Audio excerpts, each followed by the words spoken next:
योगी से टकराना खेसारी को पड़ा भारी। राम मंदिर विरोधी खेसारी यादव का बाबा ने कर दिया इलाज। योगी आदित्यनाथ से पंगा लेकर रोने लगे खेसारी लाल यादव। बुलडोजर देखकर बोले, पता नहीं अब मेरा क्या होगा। कहते कुछ भी बोलने से पहले उसके अंजाम के बारे में सोच लेना चाहिए। विधायकी का टिकट पाकर खेसारी लाल खुद को तेजस्वी और लालू से भी ऊपर समझने लगे थे, लेकिन योगी आदित्यनाथ से टकराकर बहुत बड़ी गलती कर दी। योगी आदित्यनाथ बिहार की हर रैली में राम मंदिर, लालू और राबड़ी सरकार के जंगल राज के बारे में अपनी रैली में बोलते हैं। योगी अपनी हर रैली में कह रहे हैं कि जंगल राज और गुंडा राज कांग्रेस राजद की पहचान है। योगी ने कहा कि जो खानदानी लुटेरे हैं वो आज खानदानी माफियाओं के साथ मिलकर बिहार में फिर से जंगल राज वापस लाना चाहते हैं। योगी किसी उड़ते तीर को खेसारी लाल यादव ने पकड़ लिया और योगी से टकराने की सबसे बड़ी गलती कर दी। ये वही खेसारी लाल यादव हैं जो राम मंदिर पर कई गाने भी बना चुके हैं, लेकिन आरजेडी में शामिल होने के बाद राम मंदिर का विरोध करना शुरू किया, क्योंकि आरजेडी पार्टी का उदय ही राम मंदिर के विरोध से हुआ। 1990 में जब आडवाणी रथ यात्रा लेकर अयोध्या के लिए निकले थे, उस दौरान आडवाणी के बगल में खड़े ये मोदी हैं जो उस दौरान माइक संभालने का काम कर रहे थे। बिहार में उस दौरान लालू यादव मुख्यमंत्री थे और अयोध्या पहुंचने से पहले ही रथ यात्रा को बिहार में रोक दिया था। अब लालू तेजस्वी के साथ आने के बाद खेसारी भी राम विरोधी हो गए और योगी आदित्यनाथ से पंगा लेने की गलती कर बैठे।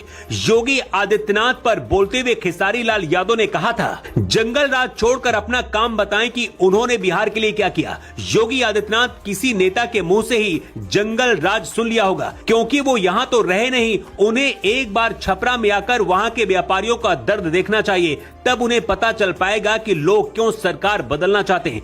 खेसारी ने राम मंदिर बनाने की बजाय अस्पताल बनाने की बात भी कही थी। खेसारी लाल यादव के बंगले पर बुलडोजर चलने की खबर आती खेसारी लाल योगी के सामने गिड़गिड़ाने लगे। मुंबई में करोड़ों रुपए से बनाए गए खेसारी के अवैध बंगले पर नगर निगम ने नोटिस जारी कर दिया है। नोटिस में कहा गया है कि अवैध निर्माण तुरंत हटाया जाए, वरना बुलडोजर से कार्रवाई की जाएगी। नोटिस में बताया गया है कि खेसारी के बंगले में लोहे के एंगल और चादरों का उपयोग करके ग्राउंड, पहली मंजिल और दूसरी मंजिल पर शेड का अवैध निर्माण किया गया है। इसके साथ ही पास किए गए मैप में भी बदलाव करके निर्माण किया गया है, जिसके लिए कोई अनुमति नहीं ली गई थी। महाराष्ट्र में भी क्योंकि बीजेपी की सरकार है और देवेंद्र फडणवीस सीएम है, ऐसे में कहा जा रहा है कि खेसारी से बदला लेने के लिए उनके घर में बुलडोजर चलाया जा रहा है। लेकिन सोचिए, जो खुद अवैध घर बनाकर रहता है वो नेता बनकर जनता के साथ क्या भला करेगा। अब खेसारी लाल यादव योगी आदित्यनाथ के सामने रो रहे हैं। विधायक बनेंगे या नहीं ये तो पता नहीं, लेकिन योगी आदित्यनाथ को